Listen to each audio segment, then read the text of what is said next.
J'ai entendu dire que le monde était trop laid pour être écrit. Je vous confie ici ce que j'ai mis des années à comprendre. Parfois le temps défile si vite que l'on oublie de le regarder. Alors j'ai décidé de l'arrêter. On vit dans un monde où tout se montre, mais où plus rien ne se regarde vraiment. Où l'apparence masque souvent la réalité sur la toile qui ne dort jamais. Mais à force de tout voir défiler, on ne finit par ne plus rien saisir. Aujourd'hui, on dirait que le silence n'existe plus, que le calme est trop artificiel. Alors même que les machines ne cessent de se développer et que le monde ne cesse de s'accélérer, on ne sait plus patienter. Il y a des choses que l'homme peut encore saisir, là où la technologie ne peut y voir. Regardez par vous-même. Être jeune, c'est regarder le monde avec curiosité, parfois avec incompréhension. C'est chercher une boussole dans les pages de ceux qui, avant nous, ont osé s'arrêter.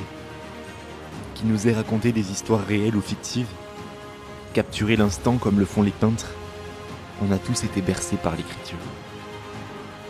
J'ai 18 ans et il s'en est passé des choses, artistiquement. Sur scène, j'ai manié les mots et les mélodies. J'ai vu dans vos yeux les lumières de vos vies. La musique commence là où s'arrête le pouvoir des mots. Comme le disait Wagner, ce n'est pas avec des idées qu'on fait des vers, c'est avec des mots, disait Mallarmé. À en croire les autres, écrire ne serait qu'une activité banale, un geste quotidien. Mais pour moi, écrire est bien plus qu'un simple exercice. C'est une manière de retenir et de ressentir le temps, de donner une voix au silence, de transformer les émotions en une matière vivante. À en croire les autres, écrire n'est rien. Pour moi, c'est tout. C'est accepter que les mots nous dépassent parfois, qu'ils nous révèlent, autant qu'ils nous cachent. Moi, j'ai commencé à écrire et j'en ai fait ma passion. Il y a quelques mois, tout s'est accéléré.